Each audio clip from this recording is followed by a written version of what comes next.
I'm coming down, haters pipe down, niggas talking down, someone West got it, soda. Get your mind on your shit, but like a chair, H time, bout to go, swing wide when we look. I'm coming down, haters pipe down, niggas talking down, someone West got it, soda. Get your mind on your shit, but like a chair, H time, bout to go, swing wide when we look. Know I'm talking about, it's one West in this bitch. Meet you boots and breaking shades like nigga, who is this? 144 set apart, make room, we in this bitch. Players get chose, don't get mad, my nigga, check your bitch. Cross the line like a dentist, boy, I go off in your shit. My tribe, check a hoe, cold as Eskimo, you mind me shit. I'm UGK, so UPK, third coast, represent. So slow sliding, banging, swinging counters when I been. Hater block is on, catch me one deep behind 10. Boy, I'm shocking, rocking, bitches knocking, coming down your wind. Haters cock, blocking, Winnie's chickens, rooting behind the fence. I'm just body rocking, chucking deuce, giving that to my kin. Coming down, haters pipe down, niggas talking down. Someone West got it, soda. Get your mind on your shit, but like a chair. H time, bout to go, swing wide when we look. I'm coming down, haters pipe down, niggas talking down. Someone West got it, soda. Get your mind on your shit, but like a chair. H time, bout to go, swing wide when we look. A hater is a pig in a pippin trying to dig in. Imagine me covered in field trying to fit in. Nigga, please, I'm royalty. Prodigal son from the streets. Over here, real G's. Eat a mic, bend the knees. Chicken steady bopping when we mopping. Blocking like they robbing. If she Bobby, righteous modest. I just might just see what's popping. It's the tank. I know Poppy. Boss hugging when I'm flossing. Brotherhood's a whipping. Touch your prince of the power. Gon' be a problem. Tribe ties. How we rocking. Kingdom coming. Ain't no stopping. Coming down like a chair, swinging no when it's dropping. Black Hispanics, Native Americans, baby boy,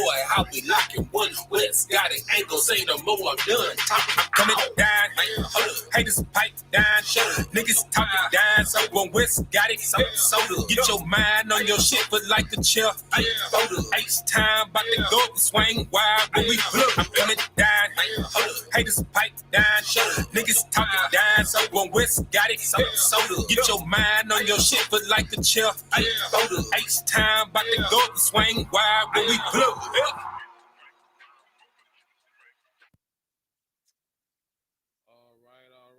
right. Clap it up. All right, it's Israelite School of Universal Practical Knowledge. Started out at 1 West 125th Street, Harlem, New York, under commanding General YAHANNA. You understand? It is Monday, the history class. You know, we break it down line upon line, here a little, there a little, lining up external references to substantiate things that are in the Bible. All right. So we know what we got coming up. You know, we got this this so-called New Year's that they have that's about to take place on January 1st. But is that truly the new year according to the Bible? Right? And what does this man-made new year have to do with the Bible? Does it have anything to do with the Bible? Does it line up with the Bible? Or does it have pagan roots? That's what we're going to find out here today. All right. So we're going to start off. Let me go ahead and share the screen.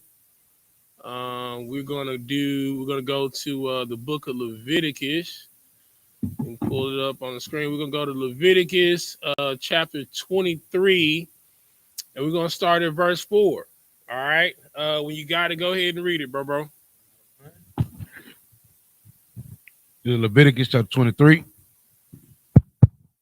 verse 4. Mm-hmm. These are the feasts. These are the what? These are the feasts Uh-huh. of the Lord. Uh-huh. Even holy convocations, Mm-hmm.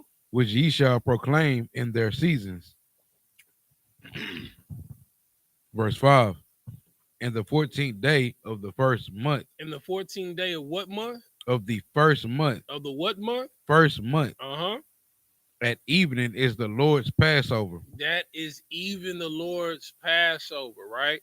So the 14th day of the first month is the Lord's Passover. All right. So let's get a little bit more clarification on that. Let's go to Deuteronomy 16 and 1. So we can find out what this this first month is. All right. And what does it have to do with? And let's find out what month based off of the Bible, and we're going to define what this month is. All right. So go ahead and read Deuteronomy 16 and 1. It's Deuteronomy chapter 16, verse 1. Mm-hmm. Observe the month of Abib and keep the Passover. Observe the month of what? Of Abib. That is correct. Observe the month of Abib and do what? And keep the Passover. All right. So the Passover is the 14th day of the first month, right? Okay. So that month, according to the Bible, is called the month of Abib. All right.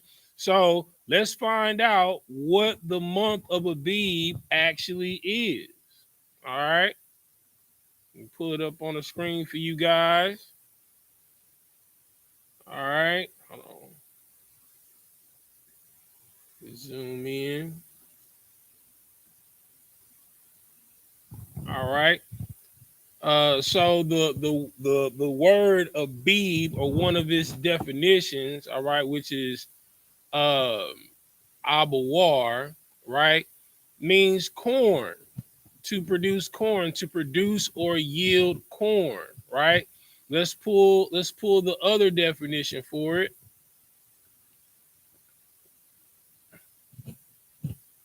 Here we go. All right. So Abiyab, right? So the month, it is the month of the ear forming of green crop, right? Of growing green Abib, month of Exodus, month of Passover, normally March or April. All right. So the first month of the year is the month of Abib, which is why we keep Passover, right? That is our new year. All right. So that is considered the first month, right? Which is what? Spring. All right. So New Year's is not in the wintertime according to the Bible. I mean, according to the earth. You understand? Everything is made anew in spring. You know, spring forward, fall back. You know what I'm saying? So everything according to the Bible, the new year or new beginning takes place in the spring. All right, which is why Passover is held during that month. All right. Now, let's get some context. All right. Let's go to and just to give you some context, now we're gonna find out if the Native Americans are in fact the children of Israel. Okay. All right. So I'm gonna pull that, go to that that excerpt. It's that highlighted page in what I sent you.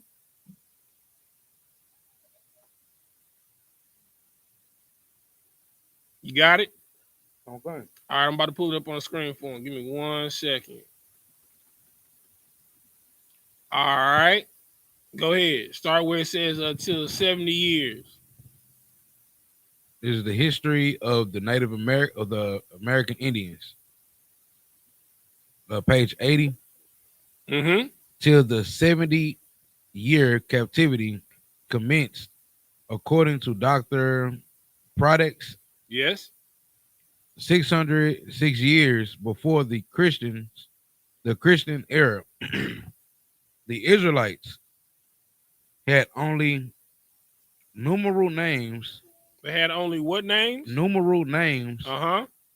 for the solar and lunar months, except That's Abiyab. Select that again. Abiyab, Abiyab, which is the month of Abib in Hebrew. Mm-hmm.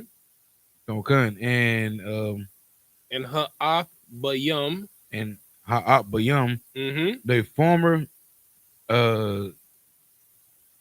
Signifies. I got lost. Salaki. Signifies a green ear of corn, Mm-hmm. and the latter robust or valid, Mm-hmm. and by the first name the Indians as the um, Expletive. expletive term their Passover, Mm-hmm.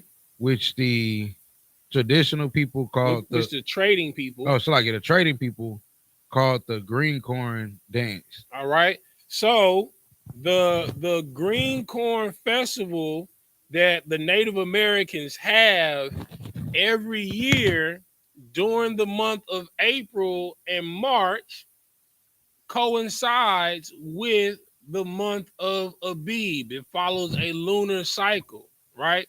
Which further lets you know that the Native Americans, you understand, are the true children of Israel, right?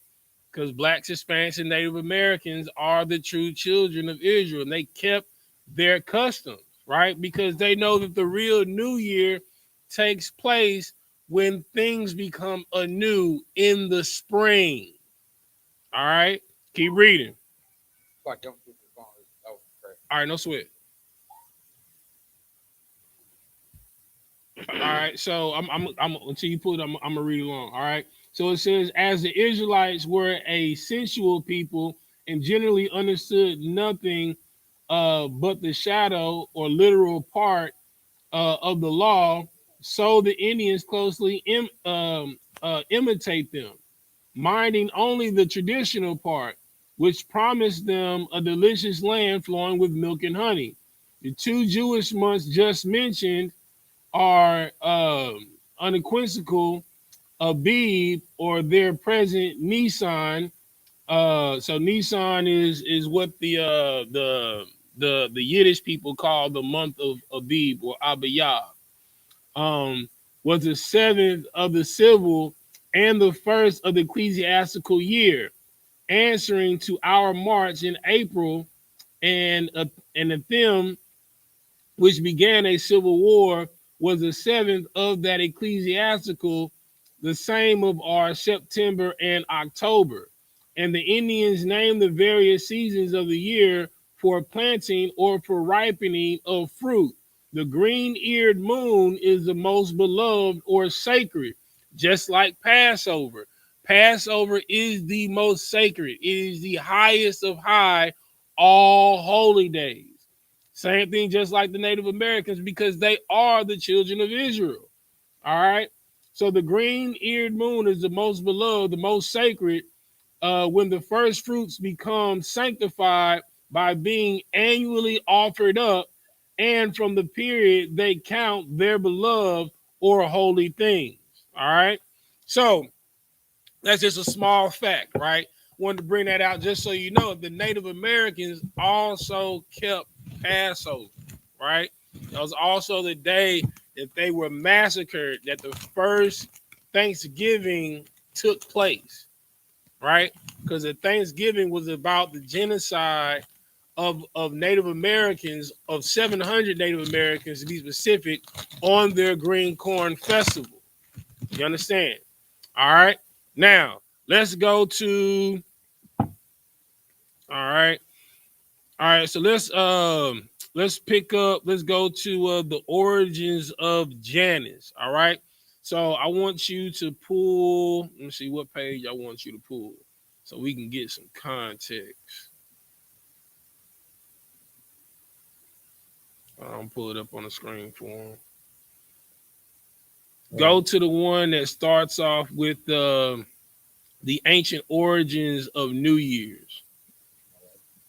When you got it, let me know when you got it. All right. Let me pull it up on the screen for him.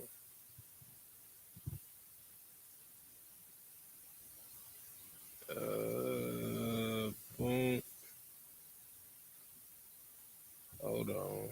Pull it up on the screen. On the screen. There we go. All right. Go ahead.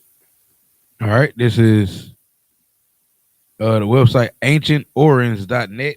Mm-hmm. The ancient or origins of New Year's celebration On the 1st January every year, many countries around the world celebrate the beginning of a new year. The beginning of a what? Of a new year. All right, and we've already established, according to the Bible, that that is not the beginning of a new year. How can you celebrate a new year when everything is dead? There's nothing new. You understand? Right. So there has to be some other reason why they deem January 1st the new year. All right, keep reading. Okay. But there is nothing new about New Year's. Mm-hmm. In fact, festivals and celebrations marking the beginning of the calendar have been around for thousands of years. Mm-hmm.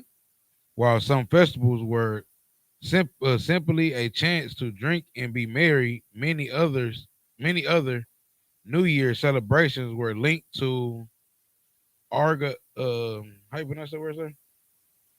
Agricultural. We're linked to astronomical. No, the other one. Oh, that's something else. I guess I did it right. But astronomical events. Well, talking about linked to agricultural and Yeah. astronomical. Okay, I did. Events in Egypt, for instance. The events where?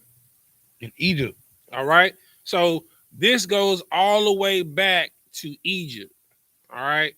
So actually, further goes all the way back to Babylon, and we're gonna get into it. Keep reading. For instance, the year began with the annual flooding of the Nile, which coincide with the rising of the star Sirius. The Phoenicians. Yeah, Phoenician, which are Canaanites. Right. Mm-hmm. And Persians Mm-hmm. begin their new year with the spring equinox. With the what equinox? The spring equinox. The Greeks celebrated it on the winter solstice. Winter solstice. Yeah, solstice. The first day of the Chinese New Year, meanwhile, occurred with the second moon after the winter solstice. All right. So the one thing that you can verify is that this coincides with the Canaanites, which are the Africans, the Persians, which are the Arabs, and the Greeks, and the Chinese. All right. So, and all of these things coincide with the winter solstice. It has nothing to do with the new year, right? So we're gonna get into some more of it. All right. All right. Go to the next slide. Would I be scrolling? Well, I'll tell you the next one to go to. Go to the one that says one that got Babylon in it. Yeah, the one the celebration of Aku in Babylon. Okay. The earliest recorded New Year's festivity dates back some 4,000 years to ancient Babylon and was deeply intertwined with religion and mythology. Mm-hmm. For the Babylonians of ancient Mesopotamia, the first New Year, the new moon, following the vernal equinox, the day in late March with an equal amount of sunlight and darkness, herald the start of a new year and represented the rebirth of the natural world. Of the what world? Natural world. You understand? So in the Babylonian Empire, the winter solstice represented the rebirth of the natural world. This world had nothing to do with the Most High God. All right, keep reading. With the natural world. They marked the occasion with massive religion festival called Akitu, derived from the Sumerian Sumerian Sumerian word. for Barley. barley, Slacky, which was cut in the spring, that involved a different ritual on each of its 11 days. Mm-hmm. During the Kiku statues of the gods were prepared, prepared, right? Yes. Through the city streets, and rites were enacted to symbolize their victory over the forces of chaos. Through these rituals, the Babylonians believed the world was symbolical, cleansed, and recreated by the gods in preparation for the new year and the return of spring. All right. So this has nothing to do with this has nothing to do with the new year. You understand? It has everything to do with the rebirth of the natural world, right? So for them, their new year is a sacrifice of the natural world, so they can prepare to give sacrifices to the gods of spring. You understand? So they would make sacrifices later on. They later on they would make sacrifices down. They would make sacrifices here and now to sacrifice the natural world. You understand? So basically, they would be offering up the entire world as an offering before they submitted themselves to the gods of spring. You understand? Each month had their own god, their own deity that they prayed to. All right. All right. So hold on. We're gonna go to the next slide. Hold on.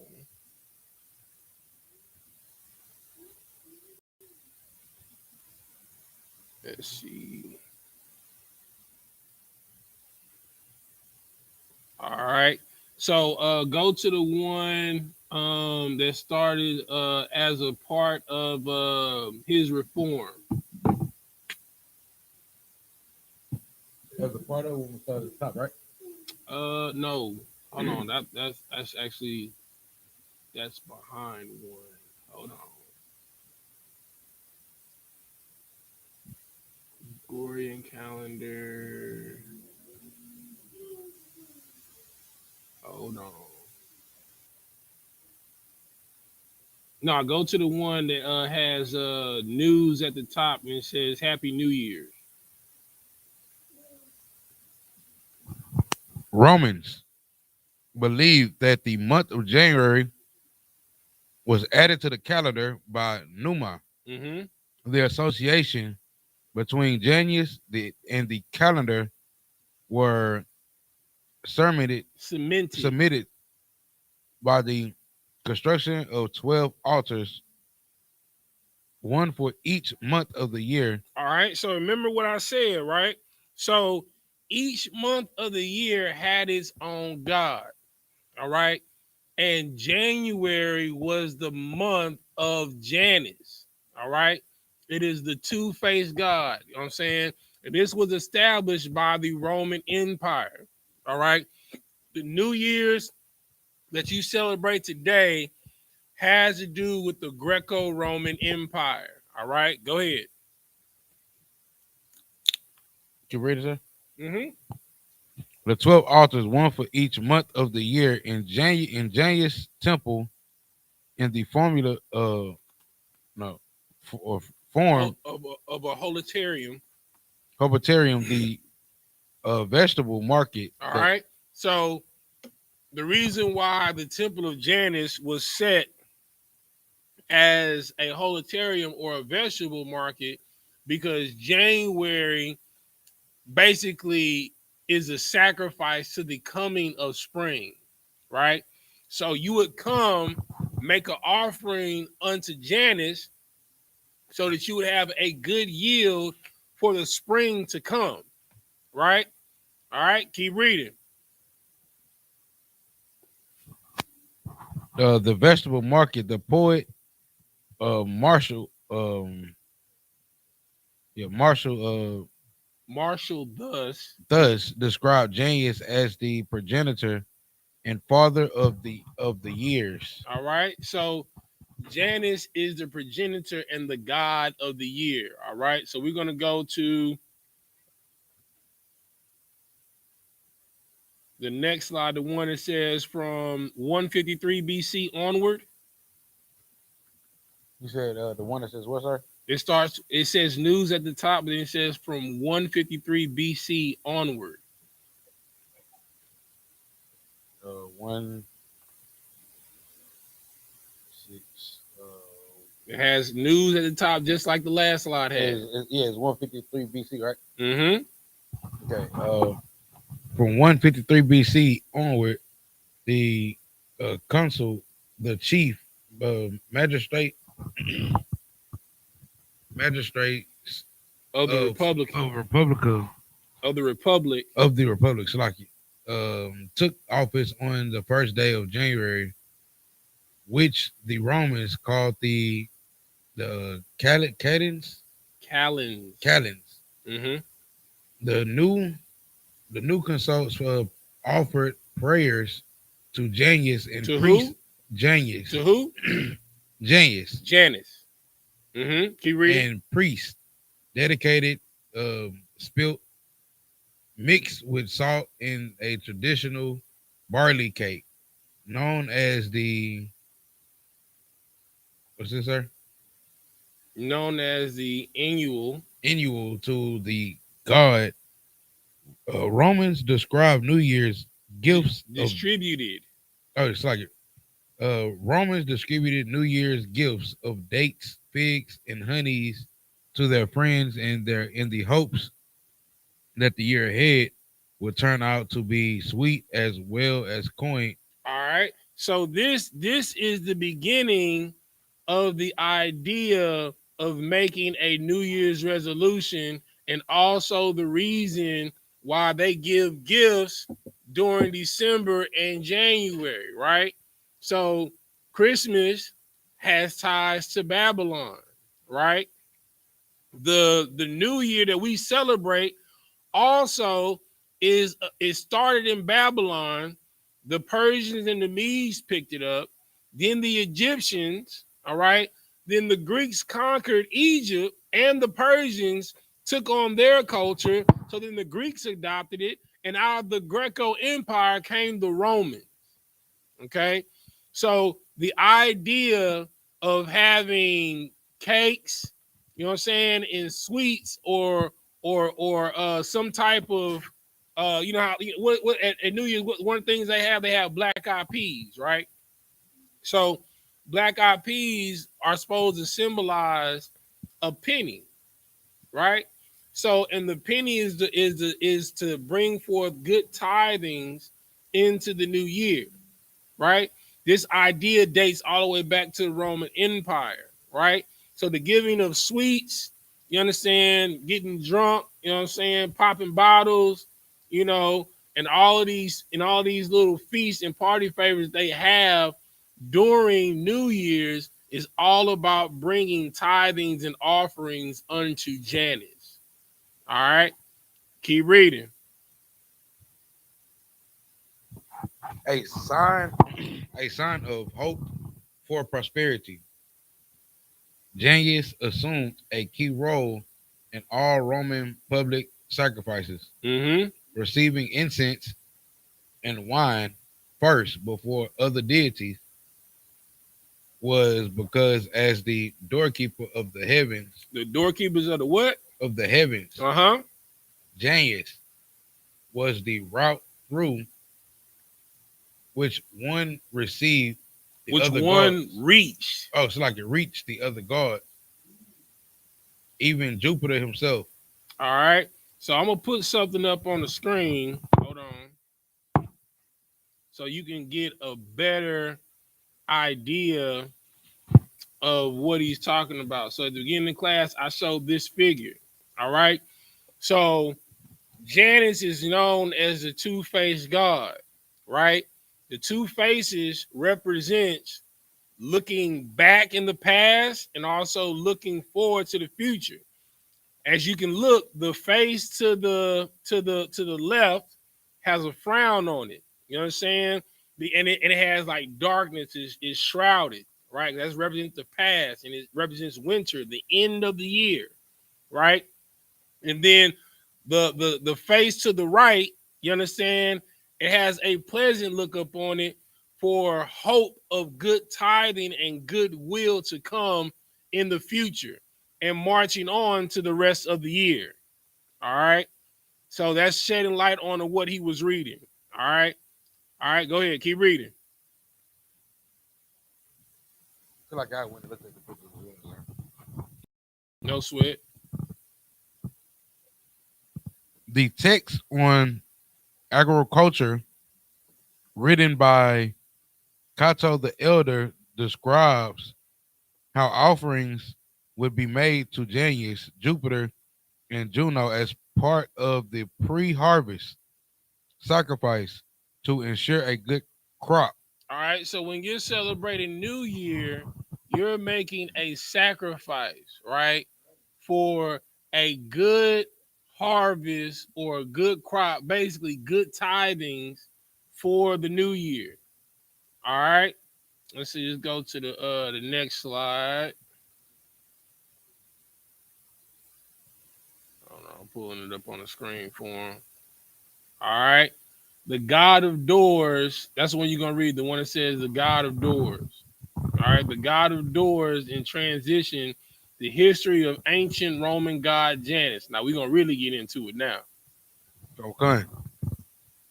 In ancient Roman religion and mythology, Janus was the god of the gates and doors. All right, which is why he has two faces, right? He's the gate to the past and the gate to the future. All right, keep reading. See, the ancient Romans had a specific god held the key. Who held the key? Yeah, who held the key. So to speak to the metaphorical doors or gateways between what was and what is to come, Mm-hmm. the liminal Yes. space of transitioning out of one period of time and into something new. Mm-hmm. At Anderson Locke, we're kind of obsessed with all things related to doors and keys. In this post, we're unlocking the myth surrounding Janus, the Roman god of the doors. Of doors. All right. Hold on, I'm gonna pull up the next one. All right, so I want you to read who is Janice. Who is Janus? It seems like the ancient Romans had a god or goddess for everything. Poseidon, god of the sea, Venus, god of love and beauty, and Apollo, god of the sun, just to name a few. Other well-known Roman gods include Jupiter, Saturn, Mercury, Mars, Neptune, um, Orcus. Orcus, Ceres, Mm-hmm. Juno, Luna, Diana, and Vesta. And there's a Jan there, and then there's Janus, Janice. Janus, Janus. Janus, Yes. a lesser known god, but arguably Arguably. one of the most important. In Roman mythology, Janus was the god of doors, gates, and transitions. Janus represented the middle ground between both concrete and abstract dualities, Duality. dualities such as life, death, beginning, end, youth, adulthood, rural, urban, war, peace, and bar, barbar, bar, Barbarianism. yeah, barbarianism. Barbarianism. Yeah, barbarianism and civilization. All right, pause right there. All right. So the god Janus, all right, is representation of the beginning and the end, right?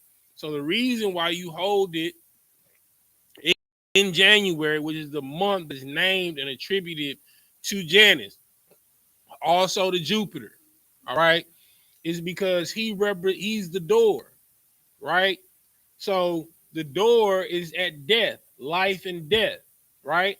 So what would that have to be? That would have to be January, which is in the dead of winter, the dead of winter solstice, right? So that marks the end.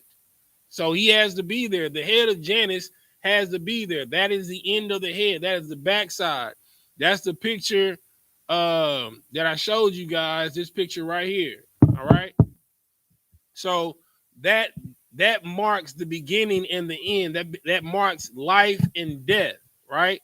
That marks the good tidings, right? That marks the beginning and the end, youth and adulthood. That marks rural and urban. As you can see, it's two different faces. It marks war and peace, and the two faces also mark barbarianism and civilization. All right. All right, so keep reading.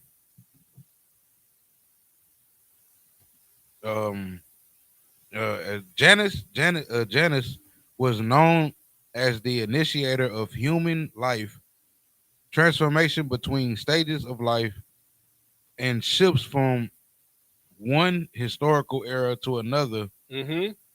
Ancient Romans believed Janus ruled over life events such as weddings, birth, and deaths. So this is why at the new year you make a resolution saying, so when you make a New Year's resolution, you're basically telling Janice, I hope that I have a good year. Janice, if you could, let me get married this year. Janice, if you could, make me wealthy this year. You know what I'm saying? Whenever you make a New Year's resolution, you understand? Because I don't see what's the difference between the person you were in December and the person you were in January. It ain't much. You know what I'm saying? The only thing that's going to make you change is the law, statutes, and commandments. You understand? All right. So now let's get to the scripture. All right. Give me in the Apocrypha, give me Ecclesiastes 18 and 30. Let me go there with you.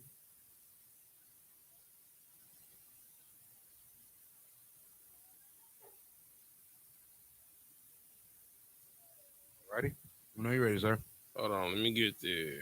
Ecclesiastes 18 and 30. All right, go ahead. This is Ecclesiastes chapter 18, verse 30. Mm-hmm. Go not after thy lust. Do what? Go not after thy lust. Do what? Go not after thy lust. Uh-huh. But refrain thyself from thy appetite. So what normally takes place on New Year's Day? What normally takes place? Sis? Right. Debauchery. You know what I'm saying? Fornication, drunkenness, you know what I'm saying? Lewd behavior. What you got? Well, yeah, the mistletoe. Yeah, you're right. The mistletoe goes. They do that from December all the way to January, right? And what that symbolizes is, you know, you kiss somebody in the mistletoe. That's hope that in the new year that you have a relationship, right? Which is the most stupidest thing ever in life. All right. But the scripture says, "Go not after thy lust, but refrain thyself from thine appetite." Everything that is appealing and everything that is delicious ain't necessarily good for you. Candy tastes sweet, but it destroys your teeth. You understand? Keep reading. 31. 31. If thou givest thy soul the desire that pleased her, she will make thee a laughing stock to thine enemies that, so I'm scrolling up, marling thee, That malign thee. malign thee. You understand? If you give yourself over to your sin and your desires, right? You don't want to be in the truth, and a picture circulates of you smoking weed. You're going to be a laughing stock to our enemies. You understand? And you're going to get kicked out of school. You understand? You don't want pictures of you twerking with your head wrap on, you understand, and your modest dress on. You're going to become a laughing stock to our enemy. And you're going to get checked. You understand? You don't want to get caught out here drunk out your mind, passed out on the side of the street, you know what I'm saying, and you in your camp garment.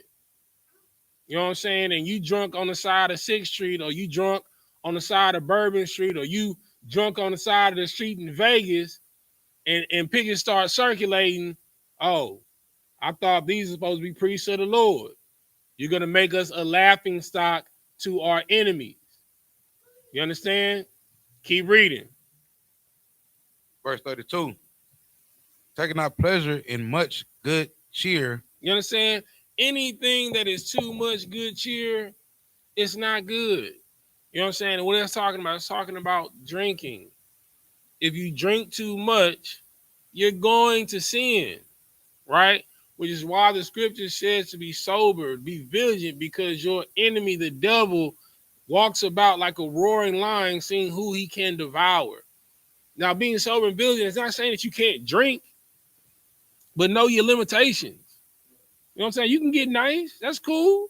Anybody say you can't have a good time, but you don't have to get drunk to have a good time. You understand? Keep reading. Neither be tied to the experience. To the expense thereof. You know what I'm saying? And it says, neither be tied to the expense thereof. You understand? Like, it's all good drinking until the next morning when you praying to the porcelain god. You know what I'm saying? You was out celebrating with Janice, the New Year god. Then you wake up in the morning and Janice got you praying to the porcelain god, throwing up your guts in the toilet. You know what I'm saying? Like, nobody wants to take on that experience. You understand? That's why it says too much cheer is not a good thing. You understand? Keep reading. Verse 33. Be not made a beggar by banqueting upon borrowing. You know what I'm saying? What you know what that means? What does that mean? Be not made a beggar by banqueting upon borrowing. What does that mean? Go ahead. Okay. All right. So think about a banquet. What goes on at a banquet? Feast. It's a feast, right? So New Year's is a feast, right? So let's think about, okay, you had a New Year's Eve party, right? All your partners got sections, right? How are you made a beggar at banqueting?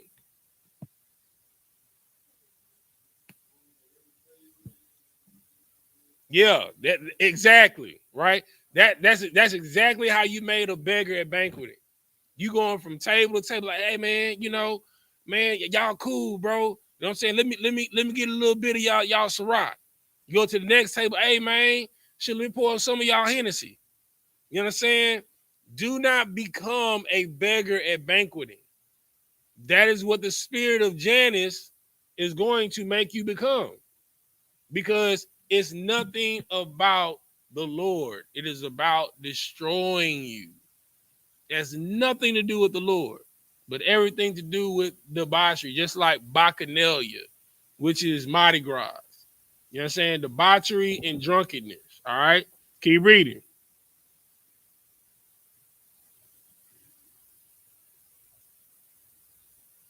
Upon borrowing when thou hast nothing in thy purse. You know what I'm saying? You don't got a dime to go to the bar to buy your own drink. So you hopping from section to section, pretending like you partying with them, like you came with them, just so you can get a meager morsel of a beverage. So you can so the turn up can stay real. Keep reading. For thou shalt lie in wait for thy own life and be talked on. You understand? So you gonna get so drunk, you understand? You're gonna be lied out, passed out, you know what I'm saying? In lieu of your own life, and everybody that walks by you, you're gonna get talked on, you're gonna get talked about. Like the Bible literally tells you not to get drunk. You're gonna become a laughing stock. People gonna be taking pictures of you. You know what I'm saying? You in college, they're gonna draw stuff on your face. You know what I'm saying? They're gonna take inappropriate pictures of you, gonna put a wig on you. You know what I'm saying? Dress you up like a woman. You understand? Anything to embarrass you. Do not become an embarrassment to the school. You understand? All right, give me let's go to Ecclesiastes in the Apocrypha, chapter 14, verse 5. You understand? Because what the one thing that you don't want to do, man, you don't want to cause evil or do evil unto yourself. You understand? Let's see. Ecclesiastes 14 started verse 5. This is Ecclesiastes chapter 14, verse 5. Mm-hmm. He that is evil to himself, to whom will he be good? You know what I'm saying? If you being a drunk and pissing on yourself, you know what I'm saying? Because you have no control not only of yourself but of your bowels. How is that person gonna be good to somebody else? You know what I'm saying?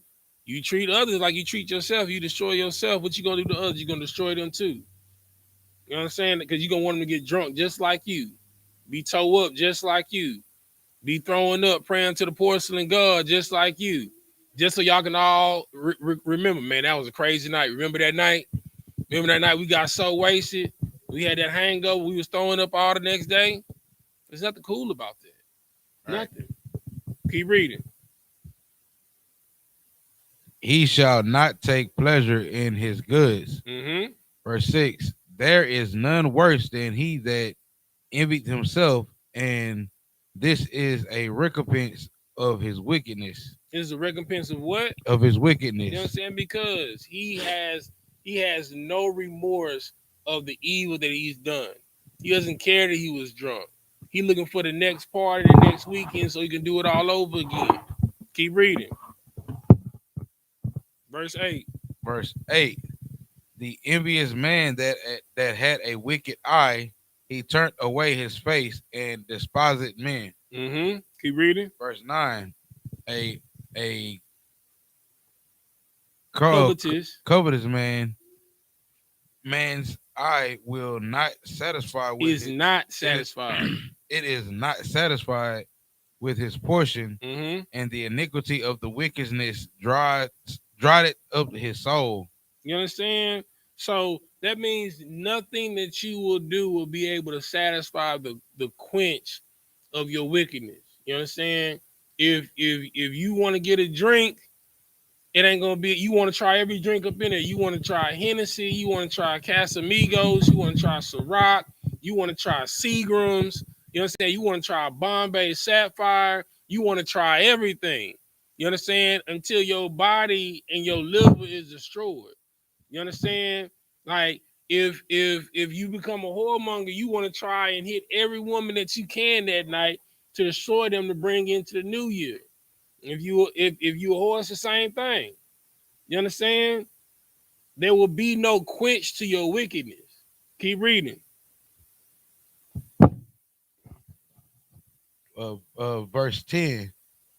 A wicked eye envied his bread, and a wicked eye envieth his bread. Right. A wicked eye envied his bread, and he is a nagard. A nagard. Nagard at his table. Exactly. I think that's self-explanatory. You understand? A wicked eye that envied his bread, and he is a nigga at the table. A nagard. You understand? That's self-explanatory. Keep reading. Verse 11. My son, according to thy ability to do good. No. It's like it. My son, according to thy ability, do good. So you understand? Like, have some self-control, man. You understand?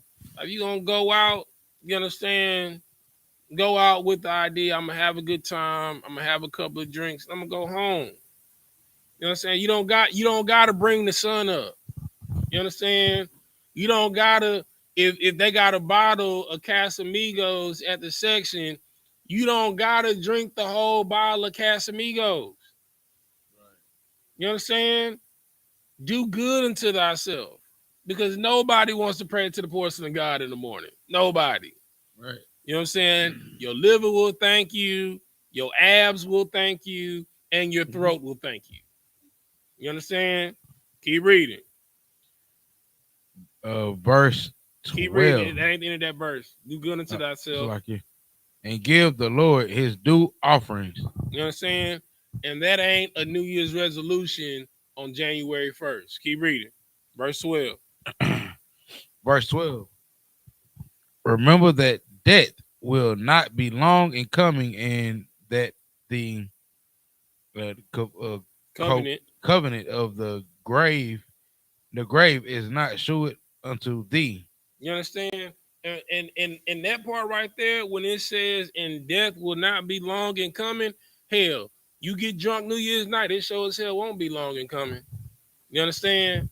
Because one thing you're going to do, you're going to kill somebody in a car accident. You understand? Because you're not going to be sober-minded enough to think, hey, I'm going to take an Uber home. Like, nah, man, I'm straight, bro. I'm straight, man. I'm just around the corner.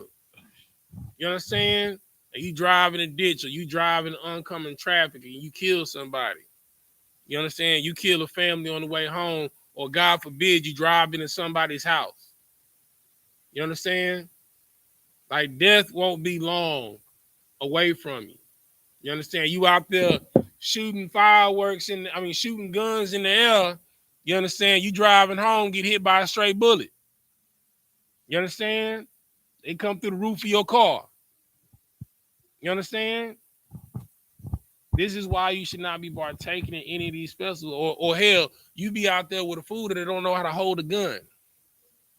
You understand? Want to hold a shotgun with one hand. You understand? And blow his wife away, or blow the kids away. You understand? Because he want to be cool and shoot guns in the air. Remember, bullets got to come down. You understand? All right, give me where I want to go next. Let's go to Ecclesiastes 19:1. You know what I'm saying? And this is how you're going to avoid the trap of New Year's. All right? I'm going to go there with you. Ecclesiastes, we're going to go to 19. We're going to start at verse 1. We got to go ahead and read it. This is Ecclesiastes chapter 19, verse 1. Mm-hmm. A laboring man a laboring man that is given to drunkenness shall not be rich. So the first part. So you didn't work this whole month to get your end of year bonus at your job, right? You understand? If you go to New Year's, 9 times you want to be the flyest nigga at New Year's. So you're gonna get a nice fit, right? That fit gonna run you about $250, $300. You understand? Then you're gonna want to buy a section because you want to look cool. You want to be away from everybody. It's gonna be another what, $500? You know what I'm saying? Minimum. Because the average bottle in the club is $250, $300. And at New Year's, they're going to have a 2-bottle minimum. So that's $500. You know what I'm saying? For the cheapest bottle. Right? You know what I'm saying? And then you want your girl to look nice if you bringing a girl with you. You understand? So you're going to have her draped up and dripped out. So you done spent your whole end of year bonus. You done spent $1,000 on one night. You understand? A working man, you understand, giving away to drunkenness shall never be rich. Instead of taking that bonus and paying down some debt. Instead of taking that bonus, go ahead.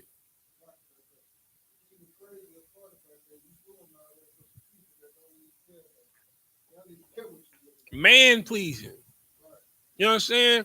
If you getting money to impress men, you a homosexual. You understand? If you getting money to stunt and shine on men, so it can be like, ooh, that brother Cole right there, you a Rod Smith. You understand? You living in a homoerotic fantasy. If you want to go to a section and stand on tables, get the poof, the confetti with the lights and the girls dance so all the niggas can look at you, brother. You got some other things that you need to worry about, brother. You know what I'm saying? You are a different type of deviant. You understand? Keep reading. Verse 2. It's like, yeah, I think it was more on 4:1. Not be rich, and he that contempted Committed. small I'm things, sorry. He that contamineth. contaminated small things, shall fall by little and little. You know what I'm saying? So if you can't be a good steward over small things like $1,000 bonus at your job, you just gonna keep falling. You understand?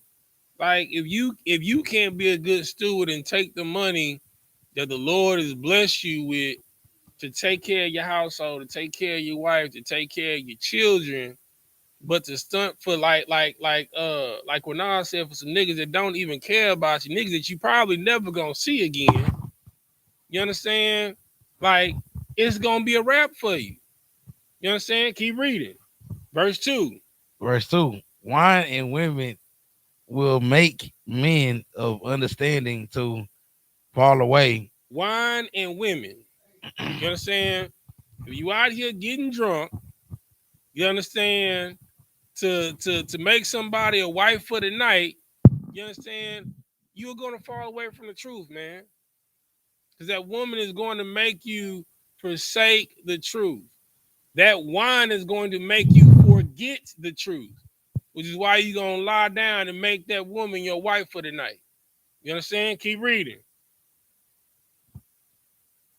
Of understanding to fall away, and he that cleaveth to harlots will become impudent. Impudent. You understand? Does anybody know what that word impudent means? What does impudent mean? Impudent.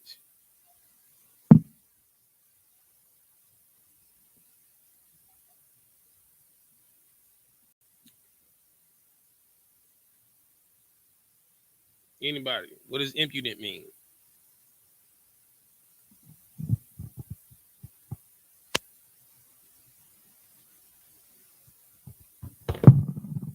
Go ahead.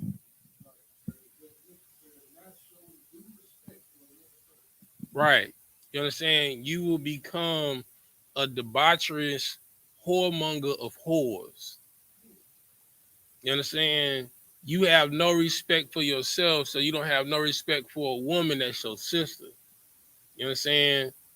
You're going to humble her. You're going to try and humble her in the worst way, in a very lewd and deviant manner. You understand? Because you're drunk. You understand? Wine and over excessive wine or over excessive strong drink will make you forget the truth. You understand? Which is why you're supposed to surround yourself with like-minded people. You know what I'm saying? You go out with brothers and sisters in the truth, they'll tell you, hey, you know what I'm saying, that's your last one. Hey sis, well maybe you didn't had enough. Sis, go home to your husband. Hey, that ain't the one. that ain't the one you want to make the one. That ain't it. You understand? Keep reading. Verse 4. He that is hasty to give credit to like-minded, No, no, like no, no, no, no, no, no, no, no. Verse 3, oh, so like verse 3. Moths and worms shall have him to heritage, and moths and worms. What is that? What is if moths and worms make you their heritage? What does that mean?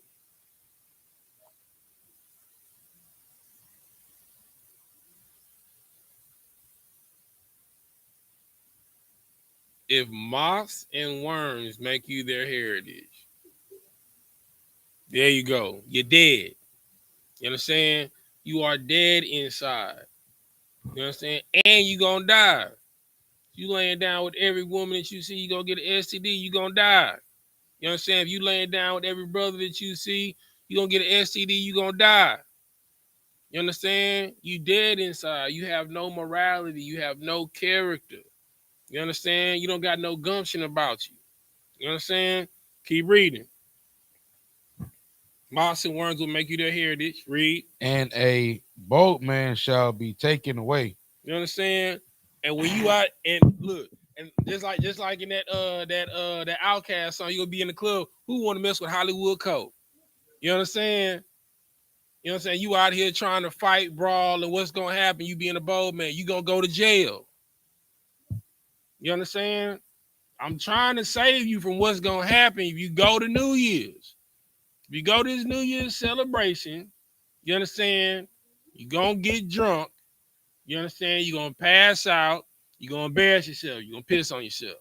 People gonna take pictures of you. You know what I'm saying? Compromising pictures of you. You know what I'm saying? You're gonna go get drunk. You understand? And you're gonna make a woman that you don't got no business being with your wife for the night.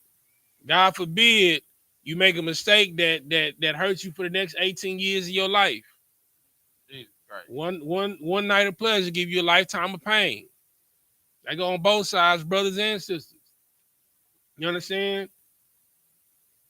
Like too much cheer will destroy you. You understand? You gotta have self-control, man.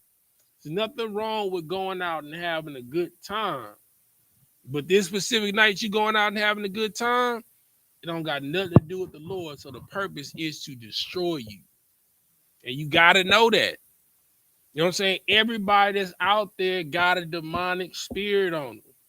You understand? It's all about the turn up, drunkenness, lewdness, lasciviousness, and debauchery. That's what it's all about. That's what all these pagan festivals and holidays are about. Yo, I thought you were about to say something. No sweat. All right, keep reading. Come on. Verse 4. Okay. He that is hasty to give credit to a like-minded, and he that sinneth shall offer against Shall offend. shall offend against his own soul. So what does that mean? He that is hasty to give credit is like-minded. What does that mean?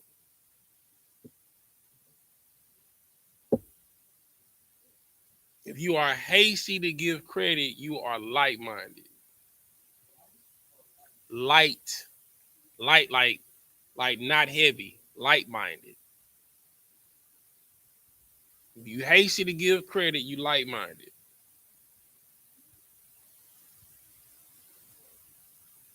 Is it?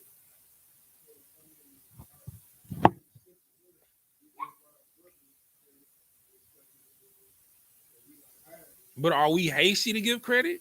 You're not hasty to give credit in UPK at all.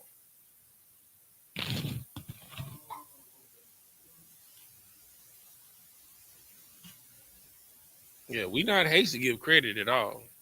I'm gonna give you one more try. Somebody else. What does it mean to be hasty to give credit? Makes you like-minded.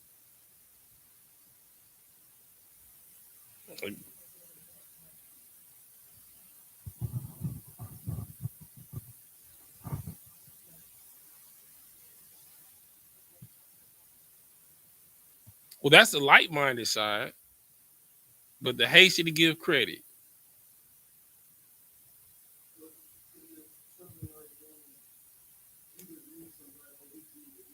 No, a what man? A yes man. All right. A yes man is somebody that's hasty to give credit. You know what I'm saying? Everything that somebody do, oh, that's cold. Oh, that's cool. You know what I'm saying? Yeah, do that. You know what I'm saying? Yeah, spark that up, light that up, snort that, shoot that. Shots. You understand? Anybody that's hasty to give credit is like-minded, is a fool. If you see somebody, first off, been drinking tequila, and they coming around with Hennessy shots, might not be like, hey, bro, you just had like 4 shots of tequila, bro. You sure you want to take that shot of Hennessy, bro?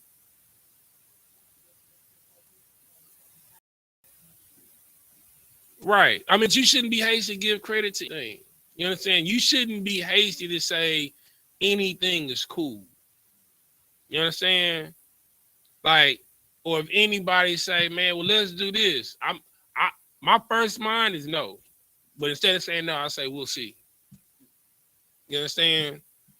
Like when my partners ask to do something like, nah, bro, I don't know about that one. You know what I'm saying? I'll get back to you. Let me do some research on the matter. You know what I'm saying? Like, nah, man, that's lying. Let's do it, man. You know what I'm saying? We're gonna go 5150 head first. The dumb way. You understand? You don't want to be that way.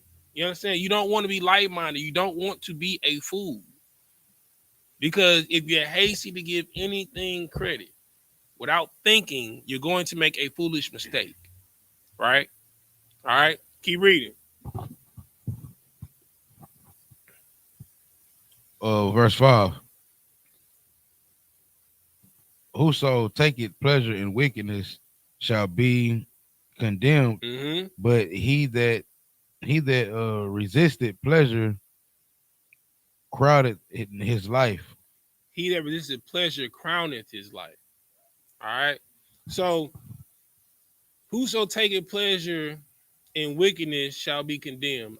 I guarantee you, if you go to a New Year's Eve celebration, you're gonna get drunk.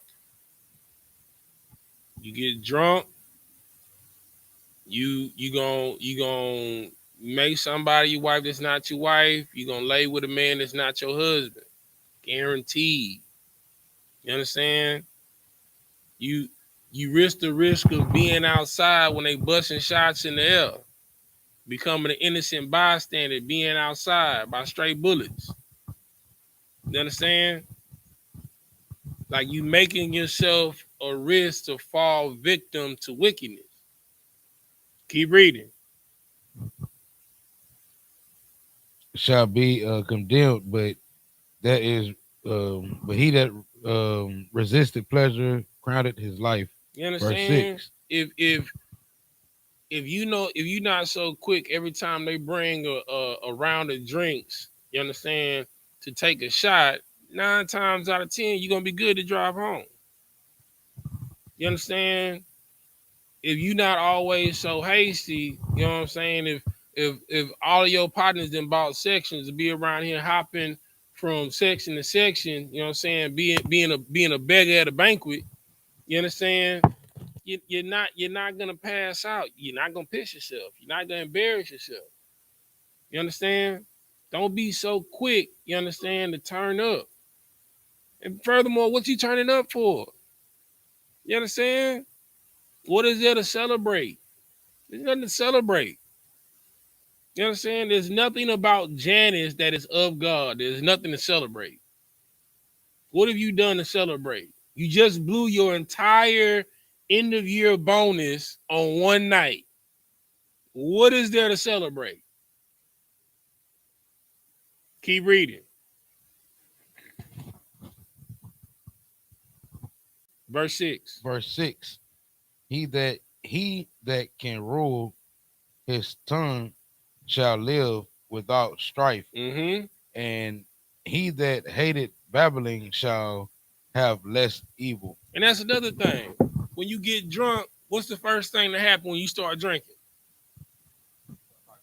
You start talking crazy. You get loud. You get obnoxious. Oh, man, you know you my dog. You know what I'm saying? You my partner. You know what I'm saying? All your words got long endings. You know what I'm saying? What's happening? You know what I'm saying? You become annoying. You become obnoxious. Your breath probably stank. You know what I'm saying? You know what I'm saying? You start freestyling in the club and your partner ear getting on his nerves. You know what I'm saying? Thinking that you Jigga, that you Jay-Z, that you Lil Wayne. You know what I'm saying? You got all the hottest bars. And then you start saying things that probably if you were in your right mind, you probably wouldn't say. You understand? You get that liquid courage. You know what I'm saying? You start talking mannish. You know what I'm saying? You start talking forward. You understand? Or a dude bump you when normally when you're in your right mind, you probably let it go because you're not in your right mind. Hey, bro, we got a problem. You know what I'm saying? You step on your shoes, you want to kill him. You understand? Because the tongue is a double-edged sword. There's life and death in the tongue. You'll write a check that your butt can't cash. You understand? You call a nigga hands, he go to the trunk on you. You know what I'm saying? And you dancing with death with two left feet. You understand? All right, keep reading. Okay. Verse 7. Rehearse, here. Rehearse. Yeah, rehearse not until another that which is told unto thee. What does that mean? Rehearse not unto another what was told unto you. Gossiping. Don't be a talebearer. You understand? That's what you're going to do at the New Year's Eve party. Oh, you see that girl right there? Girl, let me tell you about her. You understand? And the more and more drinks you get, the looser and looser your lips get. You know what I'm saying? What's the old saying? Loose lips sink ships. You understand? Things that are told to you in confidence are not things to be uttered in public. You understand? You gotta have some decorum, some discretion about you. You understand? But the only way that you're going to be chased is by being sober-minded. Again, there's nothing wrong with having a drink. You understand? But know your limits. You understand? And hell, you know, the more and more drunk you get, your partners come around and you like that blunt up. Hey, they passing shots around, you know, you done got messed up. Hey, bro, hit this. You'll be like, yeah, man. Then you done hit the weed. You know what I'm saying? And you don't know what they got it laced with. You know what I'm saying? If it's a primo, they got something sprinkled in there. You understand? Now your mind gone. Your mind messed up for the rest of your life. You understand? Because you wasn't sober and vigilant enough to A, turn down a drink to stop you from getting drunk. And then because now you drunk and you open to receiving, you hit a blunt one time. It'll ruin your mind and make you crazy for the rest of your life. You understand? People be dipping blunts and everything and wet, bombing fluid, you know what I'm saying? Sprinkling crack or cocaine in there, you know what I'm saying? Lacing it with PCP, and you be gone or strung out for the rest of your life. You understand? Because you embrace one demon, it's going to bring 7 others that's stronger than itself to overtake you. The first demon is alcohol, liquor. Because when you go to a liquor store, it say wine and what? Spirits. You understand? Liquor is a spirit. Because when you partake of this familiar spirit, mine's tequila. You understand? It puts you in a certain type of mood that you're used to.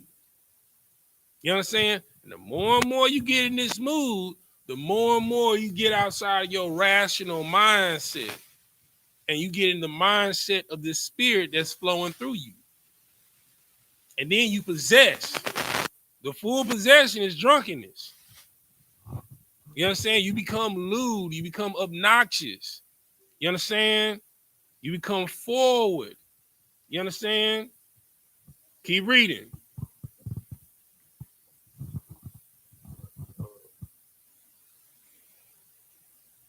Verse 8. No, finish reading the rest of 6.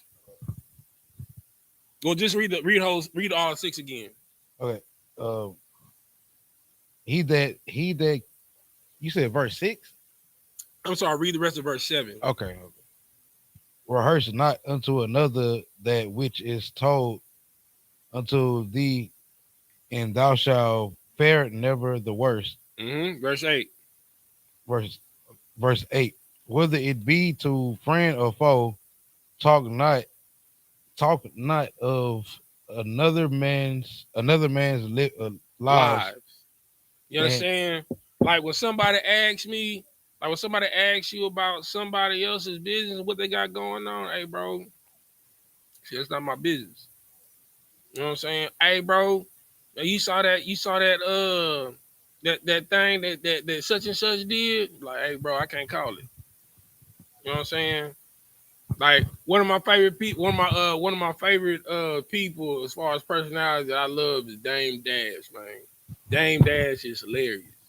But whenever you ask Dame Dash, you know what I'm saying, about other men, he's like, why are we in here talking about other men? You understand? Like men get off about talking about other men and what other men are doing. Let's talk about what you doing, what you got going on. Let's talk about what I got going on. How can we help one another? That man you talking about ain't benefiting you. He ain't even thinking about you. But your mind is so caught up on another man. That's what we was just talking about. If you getting money to impress another man, you a homosexual. You understand? You should be earning for your family. You should be earning for the next generation. If you hustling for yourself, you selfish. Everything that you should do should be for another. That's why we give tithes. That's why the first tenth of your paycheck before you pay for anything else goes to the Lord, because those alms go to your brothers and your sisters that cannot provide for themselves. I go for mothers that can't afford for formula and pampers for their babies, for brothers that need help providing a roof over their family head, for families that need help putting food on the table. If you hustling for yourself, you selfish. You understand? You will never be wealthy if everything that you do is for yourself. Never. You understand? Because you getting all this for what? You understand? Nobody wants to go on vacation alone. Right? You want someone to experience and share this moment with. You understand? Nobody wants to live in a mansion by themselves. That bed get cold at night, especially in the wintertime. You need a warm body to warm you up. The house is lonely when you don't hear laughter of children running through it. You understand? You know, I mean, your woman may get on your nerves, but when that house quiet and you don't hear nobody calling your name, it get lonely.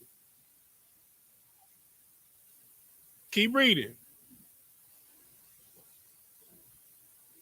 Whether it be friend or foe,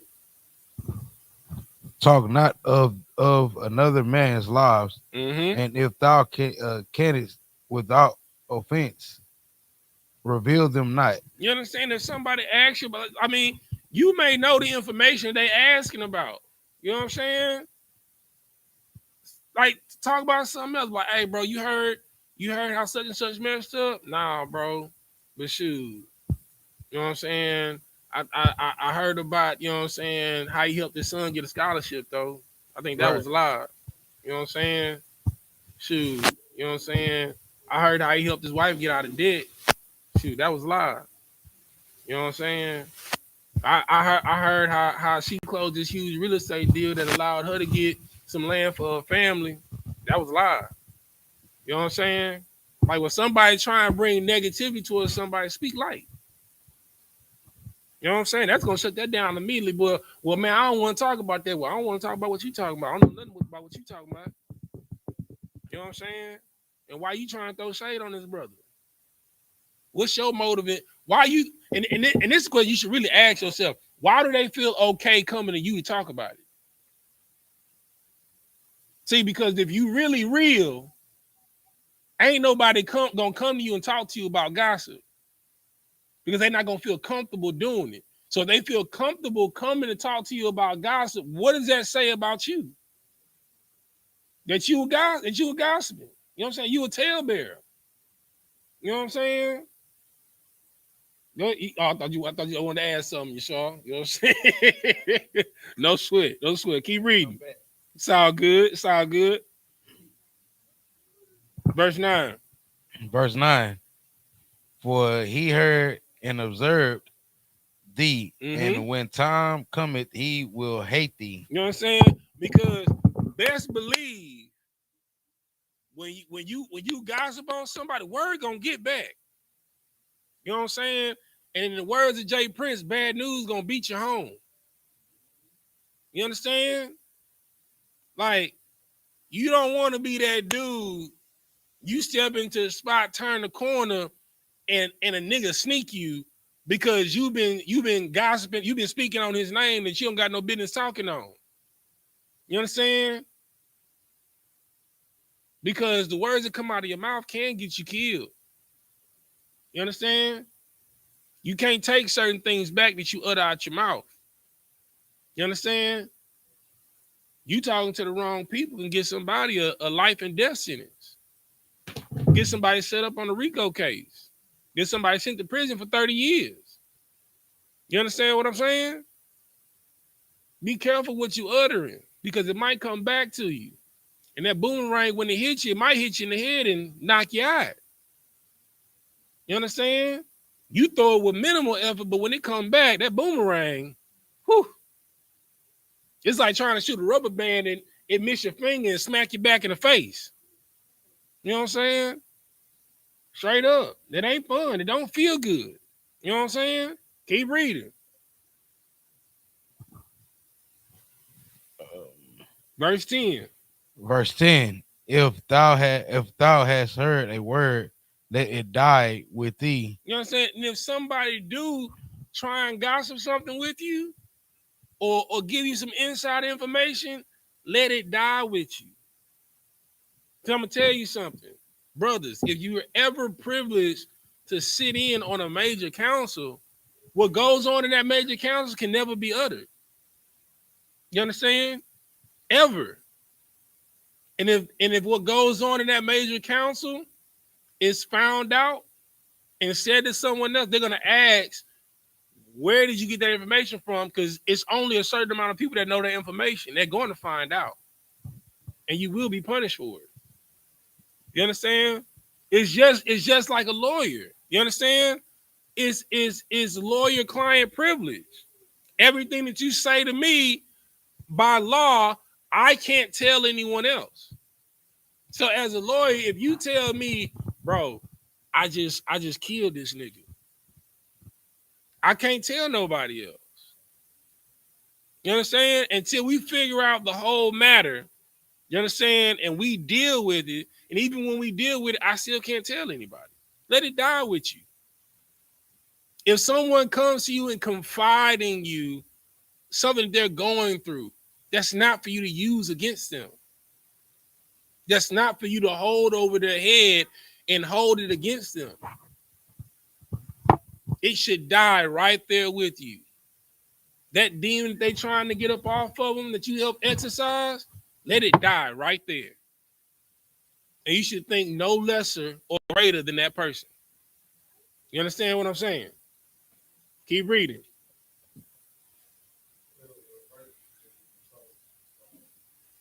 Thou hast heard the word, let it die with thee, and be bold, it will not burst. Verse 11. A fool travailed with a word. Travaileth with a word as a woman in labor of child. You understand? What does that mean? A fool travaileth with the word like a woman in labor with a child.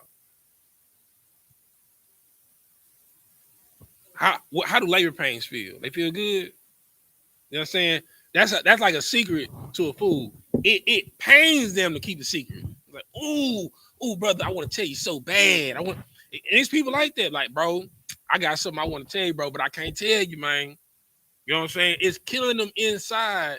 You know what I'm saying? And they trying to tell you without telling you. You understand? Because they shouldn't be like, I got something to tell you, but I can't. Because what that's going to do? Man, what happened?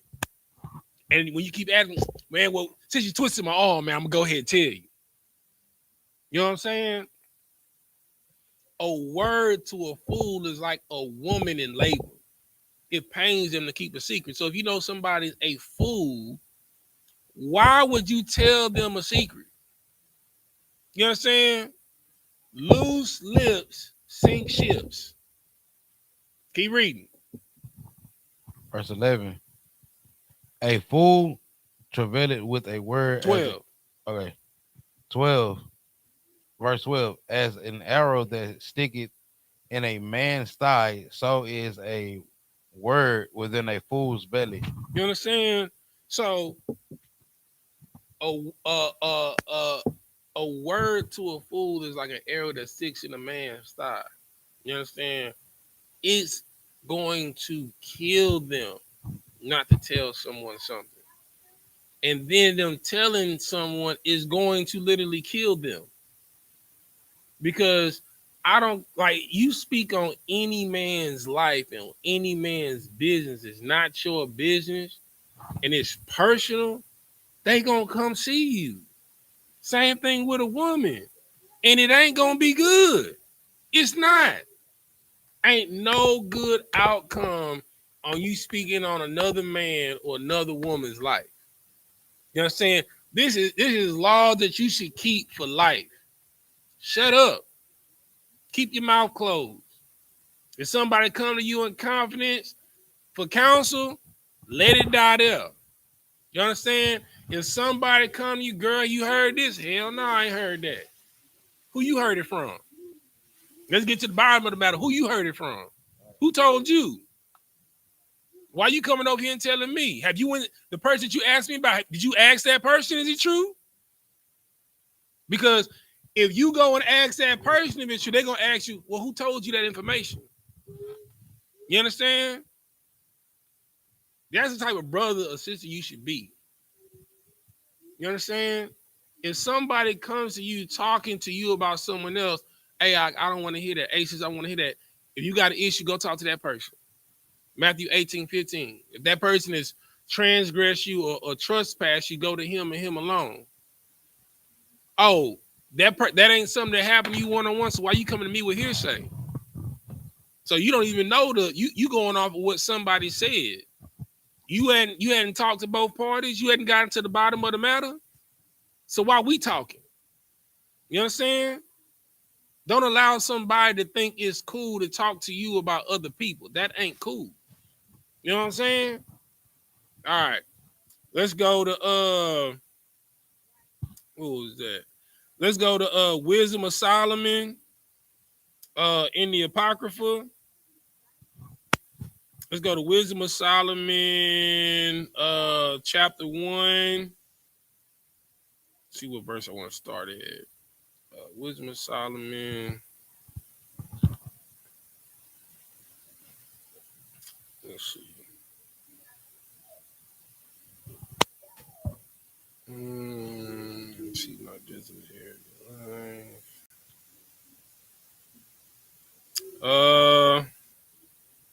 Let's start. All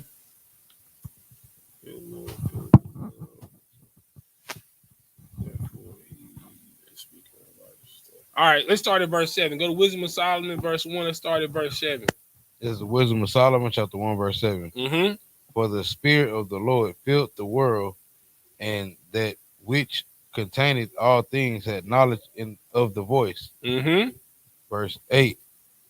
Therefore, he that speaketh unrighteous things cannot be hid. You understand? So the Lord has filled the world with good things. To wake up in the morning is a good thing.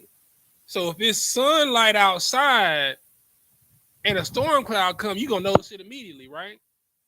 Because everything the Lord has made is good. And if it's a bright day outside and a big shade in the sky come, and you start hearing thundering, you're going to be like, what is that? You're going to notice it immediately. You understand? So it's the same thing in your life. If everything is going good and somebody come to your door with some BS, it can't hide. Because today been a good day and you come to me with this BS to sour or sully my day. Unrighteousness cannot hide in the truth. When you are in the truth, unrighteousness sticks out like a sore thumb. Wickedness sticks out like a sore thumb. Like seeing a speck of bacon on a salad. You know what I'm saying? When you're in the truth, you get yourself like, what's that? What's that brown stuff on the salad? What's that right there? Okay, yeah. It's gonna stick out like shrimp on a po' boy. You know what I'm saying? Keep reading. Come. Verse 8. Therefore, he that speaketh unrighteous things, when it punisheth, pass by him. You understand? So you're not gonna get away with vengeance because the Lord said, "Vengeance is mine." You understand? Don't turn evil for evil. You understand? It's not gonna turn out well for you. You know what I'm saying? You're gonna try and work out your own matter and make matters worse. All right, keep reading. Come. Verse 9. For inquisition shall be made into the counsels of the ungodly. For what? For inquisition shall be made into the counsels of the ungodly. See what I'm saying? If somebody tell you something and then you tell what somebody told you, and that person run back and go tell that person, who told you that? They're gonna get to the bottom of the matter. You know what I'm saying? And then they're gonna come see you. You know what I'm saying? They might knock you in the dirt. God forbid. Keep reading. Come. And the sound of his words shall come unto the Lord for the manifestation of his wicked deeds. Mm-hmm. Verse 10. For the ear of jealousy heareth all things. It do what? Heareth all things. You understand? Not only be careful who you tell, but be careful who's around when you tell something. It's okay if you talking to a brother or sister in confidence, but be careful who's in earshot. You know what I'm saying? Be mindful who looking in your mouth when you talking. Keep reading. Come, sir. And the noise of murmurings is not hid. Mm-hmm. Verse 11. Therefore, beware of murmuring, which is unprofitable. Which is what? Unprofitable. There's nothing profitable about gossip. You know what I'm saying? How does it help you talking about somebody's shoes? You know what I'm saying? How does it help you talking about the tethered rags or clothes that someone has on? You know what I'm saying? Girl, you see what such and such have on? Yeah, I do. Why don't you help her? You got clothes sitting on the floor in your closet. Why don't you give her some of your old clothes?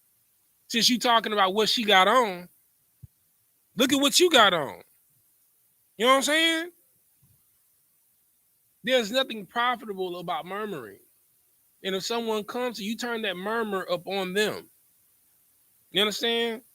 If they come to you talking about someone, why are you talking to me about this person? Do you have a problem with this person? Have you talked to this person? Have you brought this matter to their attention? Because I don't have anything to do with it. So why do you think that what do I have to profit by you telling me this information? Why do you feel okay with telling me this information? Keep reading. Come. And refrain your tongue from backbiting. From repeating what you heard. Keep reading. Come. For there is no word so secret that shall go for naught, and the mouth that belieth slayeth the soul. You understand? You gonna kill somebody spreading rumors. Keep reading. Come. Verse 12. Seek not death in the error of your life. Do what? Seek not death in the error of your life. What does that mean? I was just going to ask you, sir. What does that mean to seek not death in the error of your life? Let's tie it to New Year's. Go ahead. Just what's an error that would happen at New Year's that you would do? What is an error?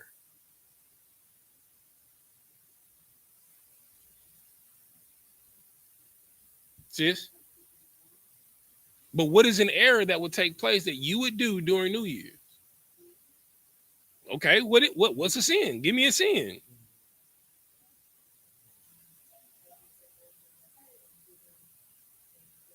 Okay, So, all right. So, what the error that she gave an example of is drunkenness. How can getting drunk cause you your life?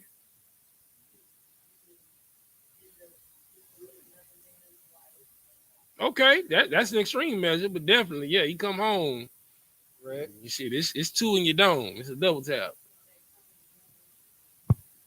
I mean, let's if you get drunk, what can immediately cause you your life?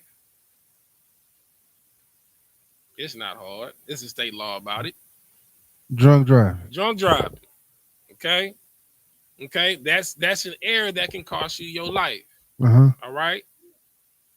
You partaking in debauchery and laying with a woman and not getting to know that woman before you lay with her, it could cost you your life. That could be another man's wife. You could go to her crib and that'd be a whole you walking in there taking off your clothes, you neglecting seeing the pictures on the wall. Her and another nigga. You know what I'm saying? They probably got into an argument, so they went to separate parties. And he coming home. And he see your trail of clothes leading to the bedroom. Y'all both gonna die. You understand? You uttering someone else's business can cost you your life. You understand? So don't make an error that's going to cost you your life. You going to the New Year's Eve party is definitely an error that will cost you your life. It'll cost you your health. Hell, with Omarion around here stinging boys, you know what I'm saying, that Omicron, you know what I'm saying? I wouldn't risk it. I wouldn't risk going to a New Year's Eve party with Omicron out here. You asking for it. So I guarantee you is somebody there that got it and is feeling bad and was like, you got me messed up. I'm not going to miss this New Year's Eve party. I guarantee it. That error going to cost you your life or a portion of your life. You're going to be down for 2 weeks. Getting better. You understand? It ain't worth it. You understand? You going out on New Year's Eve, they shooting in the air, or somebody have a missed shot or a misfire, instead of shooting in the air, shoot straight, you get maimed. That's an error that can cost you your life. It ain't worth it. Don't make an error that'll cost you your life. Keep reading. Come, sir. And pull not upon yourselves destruction with the works of your hands. You understand? Everything that will destroy you is a choice that you make. You understand? You having problems in your life, look at the person in the mirror. You blame that person. Right. It's your fault. Your man whooping your behind, you chosen. You understand? Your woman sleeping around on you, you chosen. You understand? You got a nagging wife, you chosen. You understand? You got a man that's constantly stepping on you, beating on you, you chosen. You know what I'm saying? You got a job that treats you like crap, you applied for it. You understand? Life is about choices.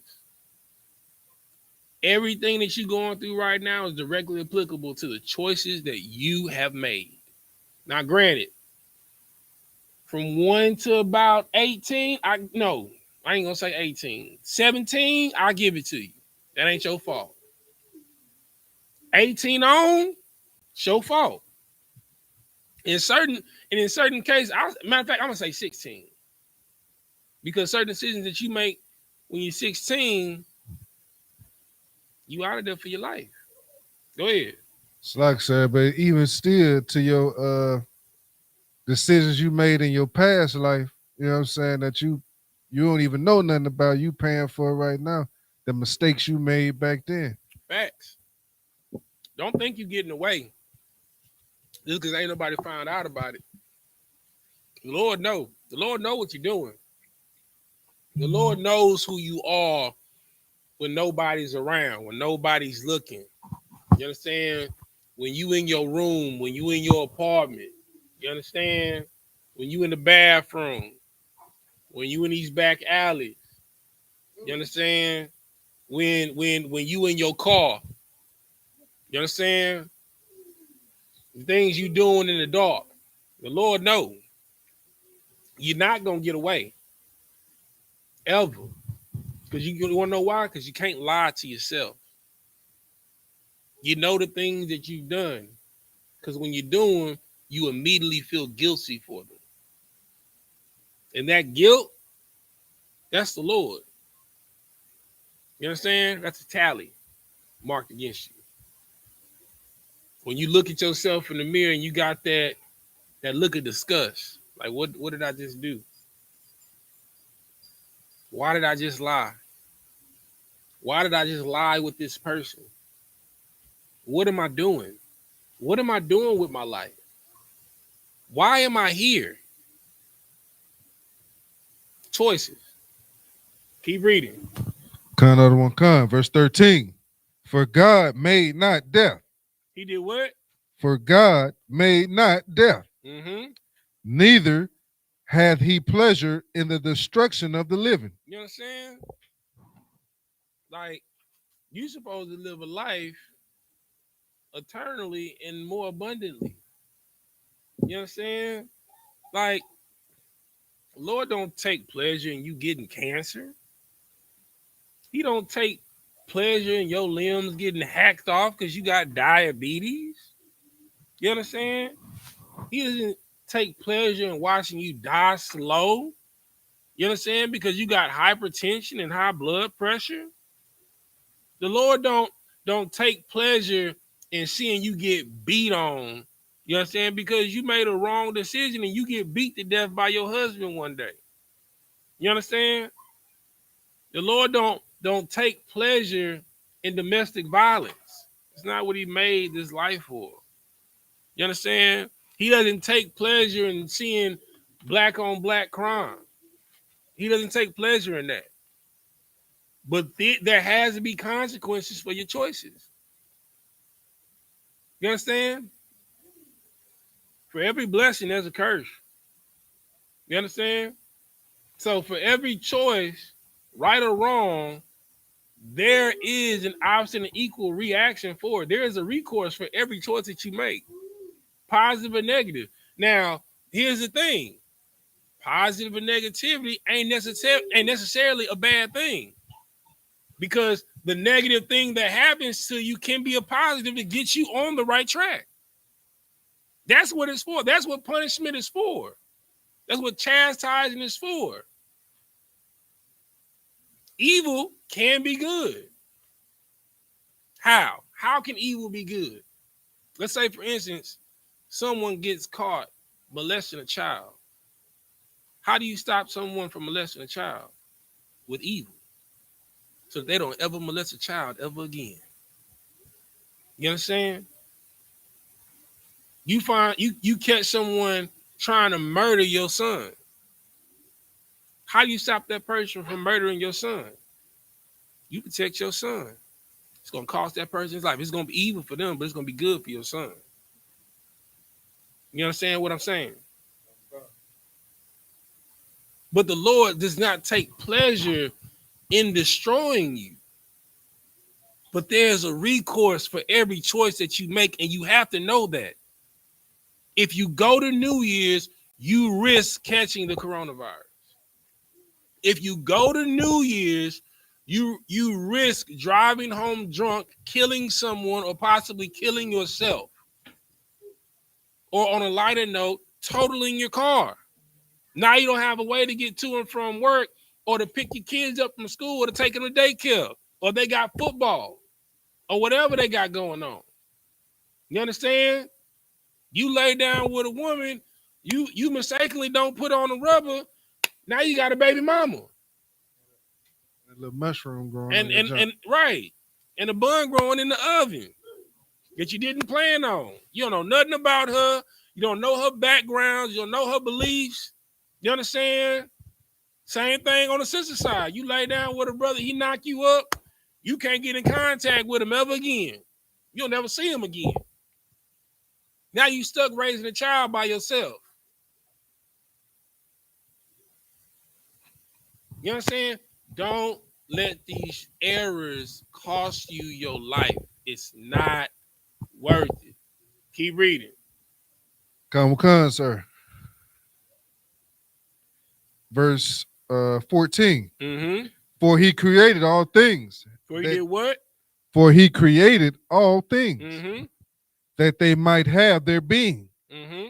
And the generations of the world were healthful, and there is no poison of destruction in them, Mm-hmm. nor the kingdom of death upon the earth.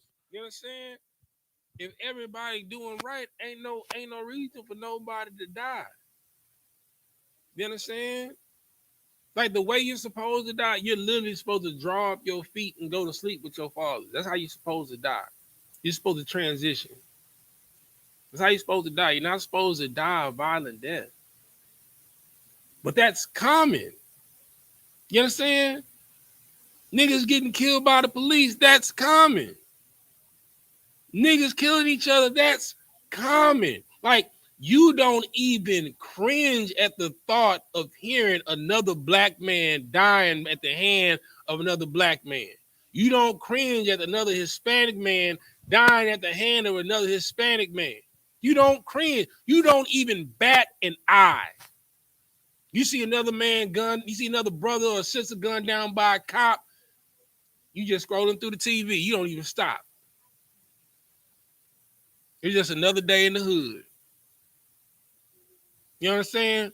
That's not how the Lord intended it. You hearing grandma died by cancer or diabetes, like that's normal. It's not normal. You understand? You see your cousin and have his face slump because he done had a stroke. You don't think nothing of it because you think that's normal. It's not normal. You're not supposed to live like this. But you're living like this directly applicable to the choices that you make. You are in hell because you've built your own cell. Dang. The prison that you're in, you built your own cell.